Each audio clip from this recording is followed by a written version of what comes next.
നമസ്കാരം. കോൺഗ്രസ് ജനപ്രതിനിധിയായാൽ ഇങ്ങനെ വേണം. എതിർ സ്ഥാനാർത്ഥിക്ക് വോട്ട് ചെയ്യൂ എന്നെങ്ങാനും പറഞ്ഞു പോയാൽ ഉടൻ വോട്ടറുടെ ചെവിക്കുറ്റി അടിച്ചു പൊട്ടിക്കണം. സ്ത്രീയാണെങ്കിലും പ്രത്യേകിച്ചു. ഏതായാലും തെലങ്കാനയിലെ നിസാമാബാദ് ലോക്സഭാ മണ്ഡലത്തിലെ കോൺഗ്രസ് സ്ഥാനാർത്ഥി ജീവൻ റെഡ്ഡി വൃദ്ധ സ്ത്രീയുടെ മുഖത്ത് അടിക്കുന്ന വീഡിയോ വൈറലാവുകയാണ്. അടി കഴിഞ്ഞ് ജീവനും കൂട്ടാളികളും സ്ത്രീയെ അധിക്ഷേപിച്ച് ആർത്തു ചിരിക്കുന്നതും വീഡിയോയിൽ കാണാം.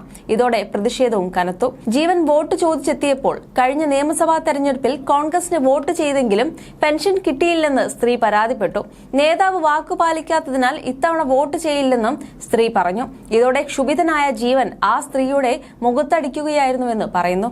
മറ്റുള്ളവർ ഇടപെട്ടാണ് രംഗം ശാന്തമാക്കിയത്. ബിജെപിയുടെ ധർമ്മപുരി അരവിന്ദാണ് ഇദ്ദേഹത്തിനെതിരെ നിസാമാബാദ് ലോക്സഭാ മണ്ഡലത്തിൽ മത്സരിക്കുന്നത്.